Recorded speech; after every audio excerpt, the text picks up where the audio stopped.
자리죠. 가정이 튼튼하고 그래야지 교회가 튼튼합니다. 그리고 이 교회가 튼튼해야지 또 사회가 튼튼하지 않겠습니까? 가정이 참 사단이 공격을 좀 많이 하고 있어요. 자녀들을 통해서 부부관계 통해서 공격을 하고 있는데 참 우리 5월달에 가정에 대해서 조금 살펴보려고. 첫 번째는 가정의 구성원 모두에게 자유를 주라. 그렇게 말씀드리고 싶고요. 자유를 주라. 너무 통제하려고 하지 말고 적당한 자유를 줘야 누구나가 자유를 필요하지 않겠습니까? 오늘 이 본문에 두 아들을 가진 아버지가 있었고 둘째 아들이 이제 아버지하고 같이 살기 싫고 좀 나가서 살고 싶습니다. 나에게 돌아올 둘째 아들이 돌아올 목 3분의 1을 내게 미리 좀 주어달라고 무례한 부탁을, 무례한 이야기를 하거든요. 이 성경에는 뭐 써있지 않지만 아마 여러 가지로 아버지가 좀 타이르지 않았겠습니까? 아들아, 너 지금 밖에 나가면 고생한다. 너 힘든다. 이 아버지 집이 좋지 않느냐? 왜 밖에 나가려고 하느냐? 아마 그렇게 여러모로 타이르기도 하고 또 여러 가지 좀 대화도 하고 그렇게 하지 않았겠어요? 성경에는 그런 이야기를 다 뺐습니다. 그냥 아버지가 줬다, 부탁하자마자 그냥 줬다라고 생각하는데 우리가 좀 더 생각해 볼 때 사랑하는 아들이 자기 집을 떠나서 그렇게 가려고 할 때 어떻게 아버지가 부모가 그래 너 마음대로 해라 이렇게 하고 할 수 있겠어요?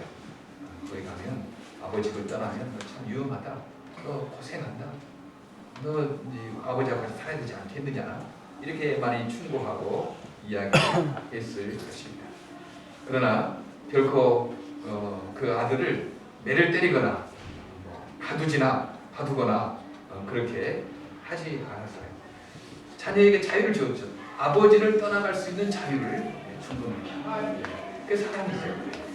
우리가 아이들을 키워볼 때 나이가 들수록 조금씩 자유를 확대하는 거예요. 처음에 어렸을 때는 엄마가 아빠가 통제하고 이렇게 자유를 잘 안 주죠. 그 품 안에서 자라야 되니까. 그러나 시간이 지날수록 조금씩 자유를 좀 주는 겁니다. 10살 될 때, 11살 될 때, 12살 될 때 이렇게 해서 조금씩 자유를 주는 겁니다. 그리고 어렸을 때는 매를 좀 때릴 수가 있지만 어느 정도 나이가 좀 자라면 매를 들면 큰 상처가 되죠. 강제로 매를 때리는 것 이 아이에게 굉장히 큰 상처가 됩니다. 저도 중학교 2학년 때 매를 맞아고 선생님한테 매를 맞았는데요. 지금도 기억해요. 내가 뭐 남한테 매를 맞아본 적이 없었거든.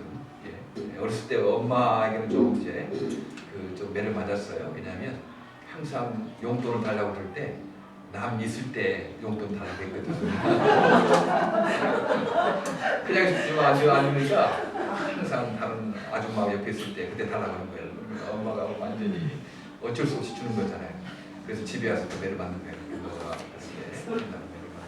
그럴 때 매 맞는 거 외에는 제가 매를 맞아본 적이 없거든요. 선생님한테나 뭔가. 중학교 2학년 때 이소목이라는 친구도 생각나. 이름이 또 이소목인데 그 친구하고 이렇게 좀 싸움을 했는데 그때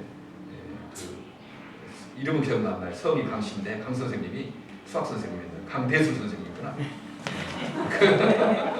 그분이 매를 때려서 야 처음으로 매를 맞는데 그게 지금까지 기억날 정도로 수치를 느끼는 거죠.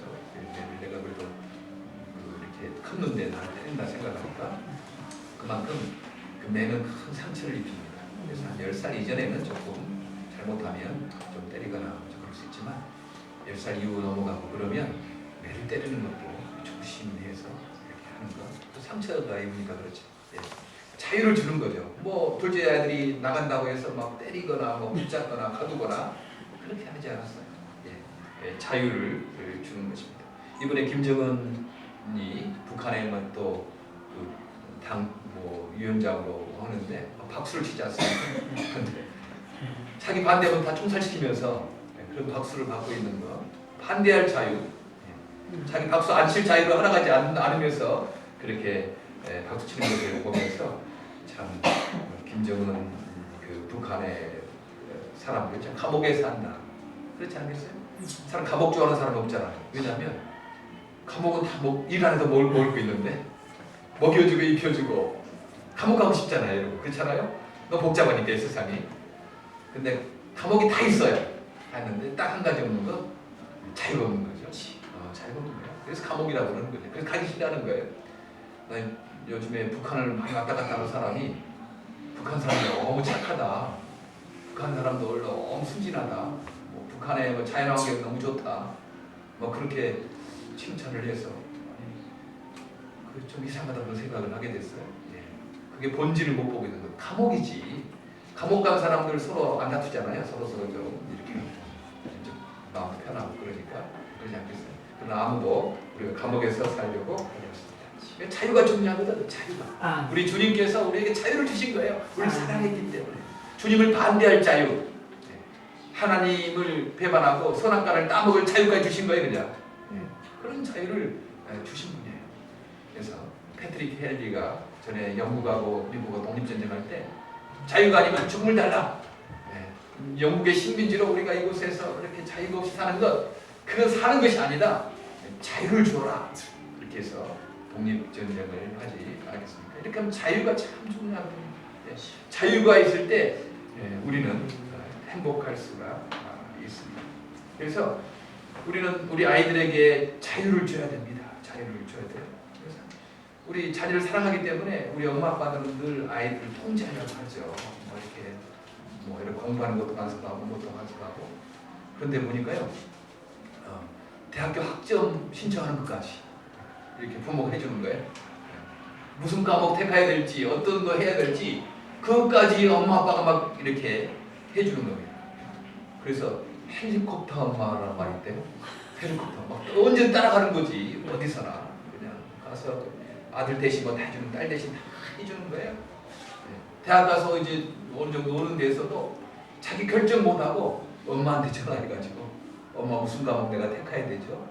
그러니까 이 커서도 자기가 혼자 결정하지 못하는 그런 미성숙한 상황에 있는 것입니다. 좀 자유를 줘야 됩니다. 좀 실패하면 어떠냐, 좀 고생하면 어떠냐. 그래서 자유를 이렇게 아이들에게 줘야 되는 거죠. 특별히 사춘기가 되고 뭐 그러면 좀 부모로부터 좀 독립하고 싶은 마음이 있어요. 그래서 괜히 화도 내고 막 좀 호르몬이 이상이 있어서 막 우울해지기도 하고 뭐 그런 경우가 있거든요. 타고도 경험하지 않았습니까? 근데 간섭받기 싫다는 거죠. 반항하고 막 그런 게 있습니다. 엄마 아빠 하지 말을 모른다. 그런데 우리는 아이들에게 자유를 줘야 되는 거죠. 기본이 하고 싶으면 좀 해보라고 하는 거죠. 머리 염색하고 싶으면 좀 염색 좀 해보라고 하는 거지. 그때 안 하고 먼저 하겠어요. 지금 제가 막 뭐 귀걸이하고 다니면 이상하게 생각하지 않겠어요? 어떤 목사님 이렇게 그 파마를 했는데 보니까 좀 오래 갈 것 같고 나도 파마 해보고 싶은데 내가 파마하고 나타나면 이상하게 생기지 않겠어요? 그런 어떤 어렸을 때 학생 때 해보고 싶은 거 있잖아요. 좀 이렇게 염색 때 해보고 싶고 귀걸이도 해보고 싶고 뭐 그러는 것들 좀 자유를 주는 것입니다. 작은 실패와 손해를 좀 겪어보게 해야 됩니다. 그래야지 큰 실패와 큰 손해를 딛고 일어설 힘이 있지 않겠습니까? 근데 우리는 너무 자녀를 사랑한다는 그 명목으로 자녀를 늘 간섭하고 통제하고 뭐 그러려고 하니까 이 아이가 커서도 잘 결정을 못하는 거예요. 그러니까 자유를 주는 것입니다. 나의 코치를 받으면 내 수준밖에 되지 않습니다. 내 코치를 받으면 그러나 하나님께 맡기고 하나님의 코치를 받게 되는 거죠. 여러분 내 코치 받으면 내 수준밖에 안 돼요. 근데 우리가 내 코치 너무 하려고 하지 말고 하나님께 맡기고 하나님의 코치를 받도록 자유를 주도록 그렇게 할 때 나보다 더 뛰어난 인재가 되지 않겠어요? 우리는 자녀들에게 자유를 줘야 됩니다. 또 남편들은 아내에게 좀 자유를 줘야 되는 거죠. 아내가 따라가는데 아내 가는데 막 쫄쫄 따라다니고 아내가 없으면 그냥 여행도 잘 못 가고 그런 그 남편이 있어요. 늘 아내를 의지하고 다니는 그런 남편이 있습니다. 아내가 숨 막히지 어떤 경우에는 항상 같이 가야 되니까 그 여자분들이 수양회나 어디 여행 가는 거 좋아하는 이유 중에 하나가 그렇다고 밥 안에서 좋다고 그러잖아요. 밥 안하니까 그 좋은 거지 뭐. 그처럼 조금 남편하고 좀 떨어져 있고 싶고 뭐 그럴까 싶지 않겠어요? 그래서 내가 이번 주부터 제가 2주 떨어지려고 하고 나지겠습니까? 떨어져 있고 싶고 좀 자유롭게 살고 싶은 그런 마음이 있는 거죠. 그래서 아내에게도 좀 자유를 주는 것입니다. 아내의 지갑 열어보면 안 돼요. 아내가 쓰고 싶은 거 있지 않겠어요? 그러니까 아내 지갑이나 아내 뭐 무슨 가방이나 남편이라고 함부로 그냥 이렇게 뜯어보거나 열어보면 안 됩니다. 부부 사이에 우리가 뭐 숨기는 것이 없어야 되지. 그러나 부부 사이에도 좀 숨기는 것이 있어야 돼요. 그래야지 약간 싱그럽게 보이지 않겠습니까? 너무 그냥 막 훤하면 이건 뭐 너무 권태기가 많이 옵니다. 그러니까 약간 좀 신비롭게 그 지갑 같은 거 함부로 이렇게 연다든가 또 혹은 가방 같은 거 함부로 남편이라고 그냥 연다든가 그러지 않고 아내의 비밀 공간을 줘야 되는 거죠. 자유를 줘야 되는 거지 않겠습니까? 또 반대로 아내 되신 분도 남편에게 좀 자유를 줘야 되는 거죠. 자유를 다 좀 줘야 되지 않겠어요? 남편 비상금 하는 거 그거 너무 간섭하지 마시기 바랍니다. 남편 비상금이 좀 있도록 좀 줘야 돼요. 그렇지 않으면 항상 뭐 월급에서 이렇게 빼가지고 내 쓰는 거 다 이렇게 해가지고 좀 아내 모르게 쓰고 싶은 거 있지 않겠어요? 그런 게 있어요. 다 저도 있어요. 그래서 제가 항상 제 사례에서 얼마가는 제가 뗍니다. 아내가 좀 많이 닫았어. 아니 한 통장에 같이 쓰지 왜 따로 떼가지고 쓰냐고. 그러나 제가 그거 가지고 뭐 하겠습니까? 아내 힘들 때 내가 옷도 사주고 밥도 사주고 그런 거 아니겠어요? 그리고 쓸데없는데 좀 쓰고 싶은 거 있어요. 여자분이 볼 때 남자들이 뭐 쓸데없는 데 쓰거든. 어디 뭐 좀 백화점 갈 때 보면 괜히 사고 싶어 그때. 근데 나중에 보면 그게 별 쓸데없는데 그래서 그때 사고 싶은 거 있거든. 근데 꼭 아내와 그 공동 통장에서 그걸 사려면 아내 허락을 받고 사야 되잖아. 얼마나 그 힘들어 매번 허락을 받아야 되니까. 그러나 내 비밀 통장이 있다면 내 사유의 통장이 있다면 뭐 사고 싶을 때 마음껏 사고 뭐 그러는 거지. 그러니까 아내도 남편을 통제하려고 하지 말고 좀 자유를 줘야 합니다. 그래야지 그 관계가 좀 더 돈독해지지. 항상 남편은 아내를 통제하려고 그러고 아내는 남편을 통제하려고 그러고 자녀들을 다 통제하려고 하면 그건 너무 힘들어요. 안식이 없는 거예요. 감옥 24시간 그 서치하는 감옥이 있다고 하지 않습니까? 거기는 요즘에 다 카메라 달려가지고요. 그 진짜 힘든 감옥이지. 다 보고 있는 거예요. 대소변 본 데까지 다 따라다니면서 보고 있는 그런 감옥이 있는 겁니다. 얼마나 힘들어요. 불편하잖아요. 우리는 좀 안 보이는 그 공간을 좀 갖고 싶잖아요. 하나님도 다 알지만요. 하나님 일부러 모른 척 하는 데가 많이 있습니다. 그런 공간을 주님께서 그렇게 허락하시는 거죠. 우리에게 자유를 주시는 것입니다. 우리 둘째 아들이 나 가겠다. 부모님 좀 떠나고 살고 싶다. 그럴 때 고생할 줄 알지만 힘들 줄 알지만 사랑했기 때문에 그래 가라. 그렇게 강제로 가두거나 매를 때리지 않냐고 타일렀지만 이렇게 보내습니다. 정말 아버지가 예상한 대로 여러모로 지금 고생을 많이 했다고 하지 않습니까? 제 것을 챙겨서 먼지와로 가서 방탕하게 살면서 모든 재산을 낭비했고 모든 것을 탕진했을 때 또 그 집안에 큰 흉년이 들어서 아주 공표가 되었고 그래서 먹을 것이 없었기 때문에 돼지를 치게 했는데 돼지 치는 그 쥐염 열매를 돼지 먹이를 먹고 싶었어도 그에게 주는 사람이 없어서 너무 힘들어진 거예요. 17절에 그제서야 그는 제정신이 들어서 이렇게 말했다. 내 아버지의 그 많은 품꾼들에게 먹을 것이 남아도는데 나는 여기서 굶어 죽는다. 실패를 통해서 고생을 통해서 손해를 통해서 배울 수 있는 것들이 있거든요. 이건 아무리 아버지 집에서 막 그렇게 가르친다고 해서 이게 절실하게 느껴지지 않을 거예요. 그러나 굶어 죽는 상황, 그런 상황에서 그제서야 정신이 번쩍 들고 이제 아버지 집에 가야겠다는 그런 마음을 먹게 됩니다. 주님께서 우리에게 자유를 허락하세요. 뻔히 고생할 줄 알면서 실패할 줄 알면서도 우리에게 그냥 자유를 허락하시는 것입니다. 물론 결정적인 부분에서 우리를 구해주시지만 적당한 손해도 보게 하고 아픔도 당하게 하고 배신도 당하게 하고 그렇게 놔두십니다. 그 손해와 배신과 아픔을 통해서만 배울 수 있는 것이 있기 때문에 우리가 주님께서 아시지만 그냥 우리에게 자유를 허락해 주시는 거죠. 두 번째, 그 아버지는 그 아버지의 사랑을 포기하지 않으셨어요. 부모의 사랑으로 포기하지 않았습니다. 아들이 필요해도 자신을 떠났어도 아버지는 아버지의 사랑을 포기하지 않았다. 아들이 집을 나간 뒤에 아빠가 얼마나 걱정했겠어요? 큰 바람만 불어도 그렇게 좀 걱정이 되고 비만 와도 그렇게 되고 아마 문을 잠그지 않았을 것입니다. 혹시 문을 잠가놨는데 저녁에 왔다가 문이 잠겨진 걸 보고 이 아들이 돌아갈까 봐서 아마 저녁에 문을 잠그지도 않았을 것입니다. 이런 그 아버지의 사랑 이야기들을 그 소설로 잘 표현한 거 있는데요. 미우라 아야코의 그 책들 읽어보면 잠깐인데요. 참 좋아. 양친언등이라든가 빈점이라든지 이런 책들을 좀 읽어보시면요.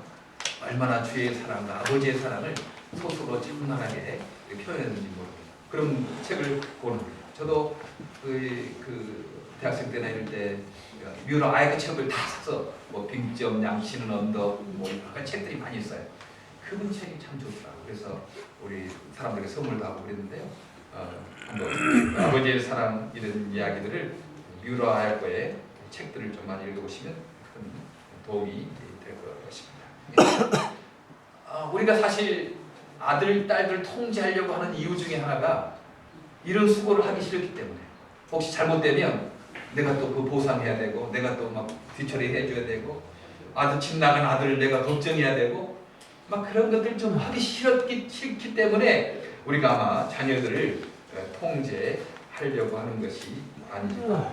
그러면 자녀를 통제해서 실패하지 않게 하고 고생하지 않게 하고 뭐 하는 이유가 그렇게 되면 내가 또 뭐 손을 써서 내가 구해줘야 되고 내가 손해배상해야 되고 아들 나갔으니까 내가 막 기다려야 되고 이런 수고를 내가 좀 하지 않아야 되겠다라는 그 부모로서의 이기심이 또 자녀들에게 자유를 주지 않는 경우도 있습니다. 예. 우리 장애 형제 자매들을 키우고 있는 부모들은 더 이 마음 이해하잖아요. 예.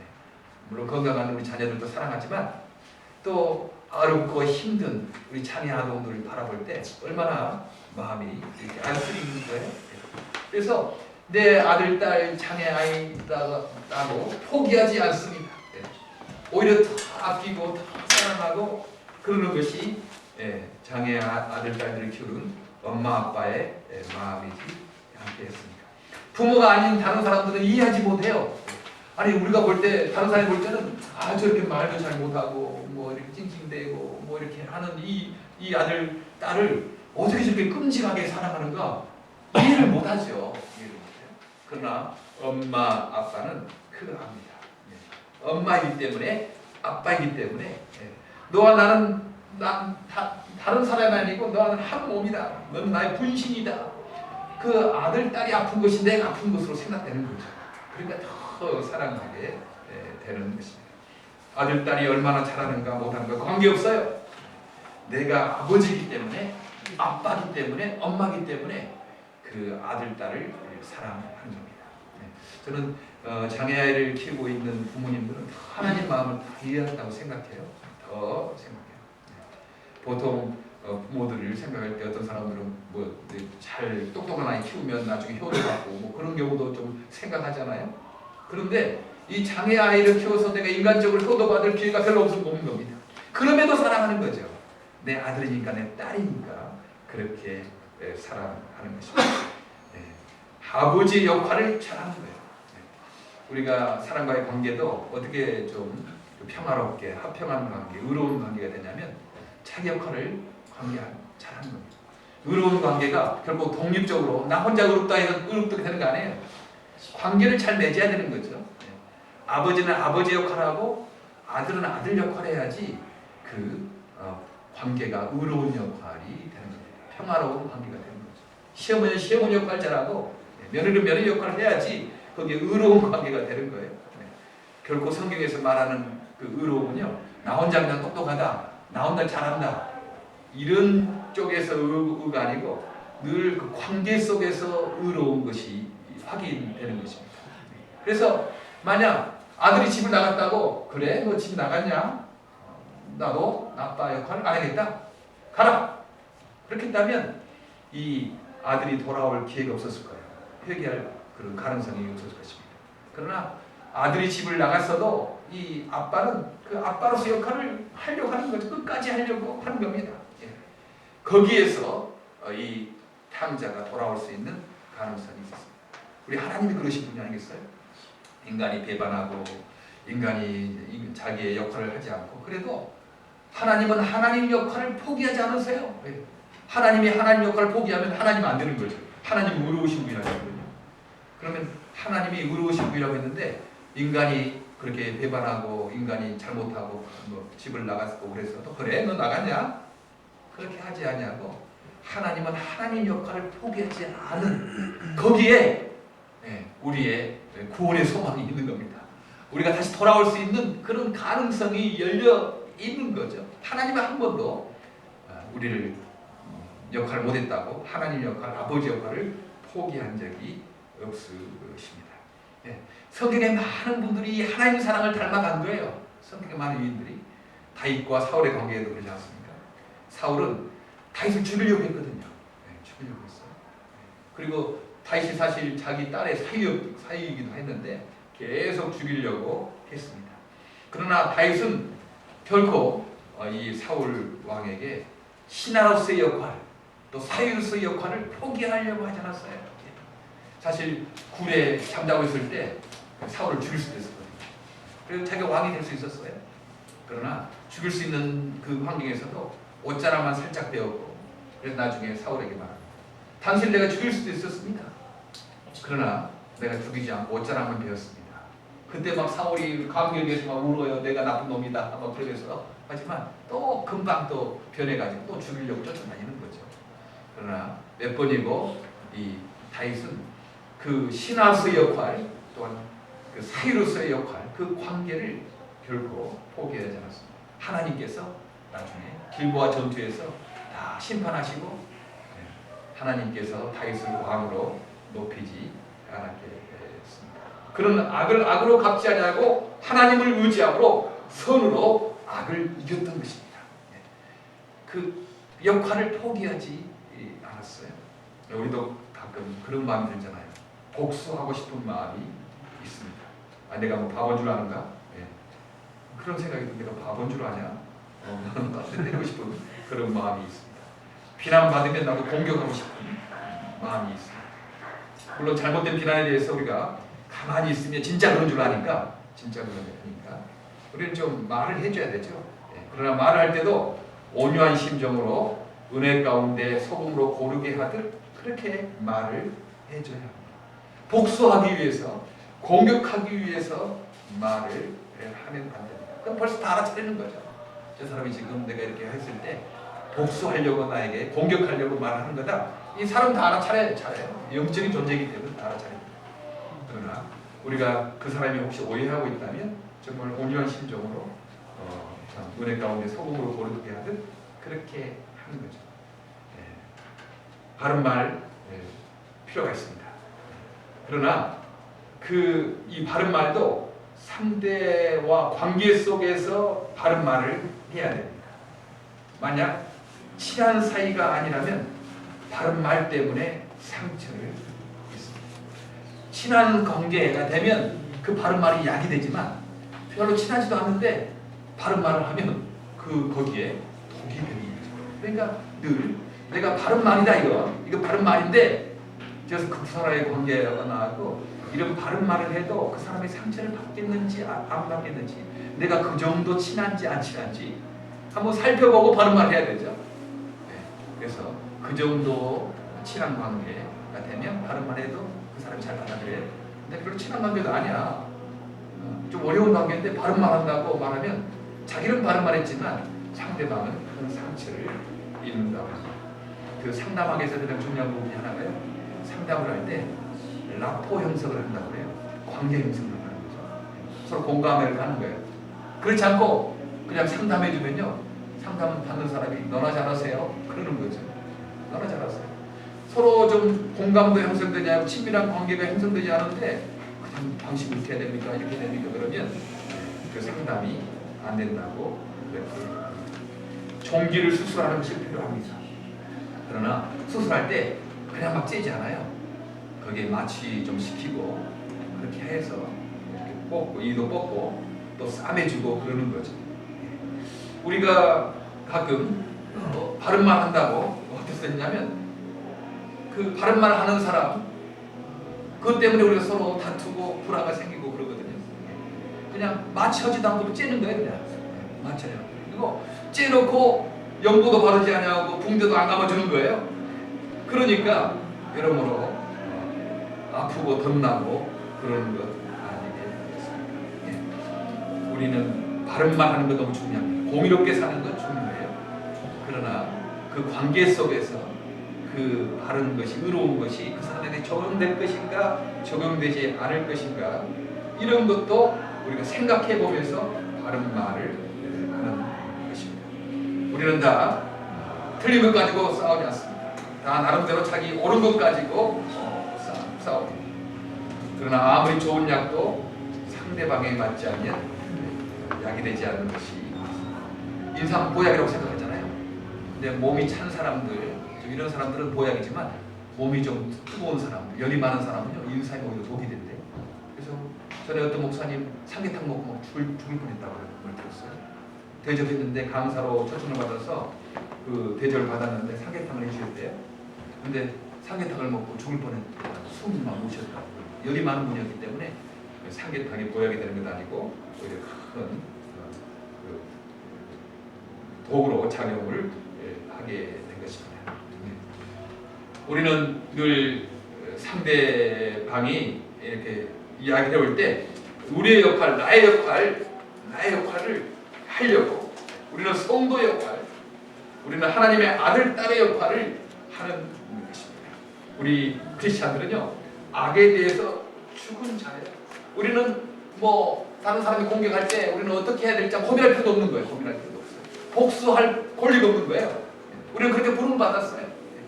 우리 하나님께서 우리를 구원하실 때 하나님 역할을 포기하지 않으시고 우리를 구원해 주셨거든요. 우리 성도로 부르신 사람들은 이제 하나님의 선물을 받아서 이제 복수를 포기해야 된다. 복수를 포기해야 된다. 그것은 생각할 필요 없는 거예요. 그냥 내가 이 복수해야 될 것인가 안 해야 될 것인가 이건 생각할 필요도 없이 우리는 악으로 악을 갚지 아니하고 선으로 악을 이기는 것만이 우리의 역할이라는 거죠. 우리의 성도의 역할이다 하는 것입니다. 흉보다 닮아간다고 하잖아요. 흉을 보다가 그 상처럼 되는 거예요. 손가락질하는 사람 자기도 됐다는 겁니다. 복수하려다가 그 사람같이 되는 겁니다. 요즘 아이시스 문제가 얼마나 많이 나타납니까? 알라의 이름으로, 이슬람의 이름으로 사람을 죽여요. 복수를 하는 겁니다. 자기는 정의롭다고 하는 거죠. 의롭다고 하는 거죠. 그는 얼마나 이슬람에 대해서 혐오하게 하고 알라에 대해서 싫어하게 합니까? 오히려 그들이 섬기는 신을 더 싫어하게 하는 경우를 보게 됩니다. 우리 예수님은 결코 그렇게 사람을 대하지 않았습니다. 악을 악으로 갚지 아니하시고 사람으로 악을 이기신 분이십니다. 그러니까 상대방이 아들의 역할을 포기해도 아버지는 아버지 역할을 했던 것처럼 우리의 관계 속에서 저 사람이 그 사람의 역할을 포기해서 여러분은 나를 힘들게 해요. 그러나 우리는 그럼에도 불구하고 끝까지 그 역할을 해야 되는 것입니다. 아버지 역할, 사장수 역할, 직원으로서 역할, 성도 역할, 그 역할을 포기하지 말아야 한다는 것입니다. 그럴 때 우리는 의로운 사람, 의로운 관계가 되는 것이죠. 오늘 설교 제목을 돌아온 후라는 것을 좀 생각해 봤습니다. 이제 둘째 아들이 막 회개하고 왔어요. 아버지가 품에 안아줘 손가락에 가락지를 끼우고 신발을 신고 옷을 좋은 옷을 입고 잔치를 벌였어요. 너무 해피엔딩으로 끝났죠. 그러나 그 이유를 좀 상상해 볼 수 있겠습니까? 그 아버지의 사랑과 용서의 감격에서 아마 한 일주일 아니면 한 달 정도는 그 둘째 아들이 너무 그냥 잘했을 거예요. 예. 뭐 설거지도 자기가 하고, 뭐 아침 일찍 일어나서 놀러 가고, 뭐 아버지 뭐 옷도 막 이렇게 막 이렇게 모니터 틀어주고 다려주고, 뭐 아버지 뭐 있으면 뭐 갖다 바치고, 막 아버지 날 용서해 주시고 너무 사랑했다. 너무 그 관계 때문에 막 하지 않았습니다. 그런데 이제 한 달 좀 지나겠어요. 이제 그것도 희미하게 돼요. 그래가지고 아침에 늦잠을 자고 있습니다. 네. 아버지가 깨어도 잘, 아이고 아버지 나 좀 더 자고 싶어요. 뭐 그러지도 않겠습니까? 나 노래 가서 아버지가 일을 하고 그래도 나 하기 싫은데 막 그렇게 하지 않았겠어요? 그게 인간이잖아요. 그게 다 인간입니다. 우리가 뭐 용서받고 뭐 해서 막 천사처럼 그렇게 우리가 살지 못합니다. 우리 스스로 실망하죠. 내가 왜 그러는가? 내가 처음 예수 믿고 처음 은혜 받고 한교했을 때는 막 그렇게 천사 같았는데 내가 너무 무뎌지지 않았겠는가? 그런 생각. 저 사람을 만났을 때 내가 그렇게 좋은 관계였는데 저 사람하고 좀 관계가 무뎌지지 않았겠는가? 그게 우리들이지 않겠어요? 이 땅은 사탄이 공격하고 있기 때문에 사탄이 지금도 공격하고 지금 천국에 사는 거 아닙니다. 이 땅에 사탄이 공격을 하고 있는 그런 세계에서 살고 있어서 우리를 낙심시키게 하고 우리를 게으르게 하고 우리를 복수하려고 하게끔 하고 남을 미워하게끔 하고 실망하고 염려하고 두려워하게끔 자꾸 사탄이 불화살로 우리를 공격하고 있는 것입니다. 그게 현실이죠. 딱 여기서 그 돌아왔다 끝난 그런 정도라면 얼마나 세상이 좋겠습니까? 그 아버지 아빠의 관계가 얼마나 뭐 행복하고 좋겠습니까? 그러나 그게 계속 지속이 된다는 것입니다. 일생 서로 뭐 잔소리도 하고 서로 뭐 이렇게 다투기도 하고 그것들이 계속 지내는 것입니다. 세상의 모든 스토리, 러브 스토리도 그러지 않겠습니까? 미녀와 야수, 이 야수가 미녀를 납치해가지고 이제 있었어요. 근데 미녀 때문에 마법이 풀려가지고 보니까 그 야수가 왕자였어요.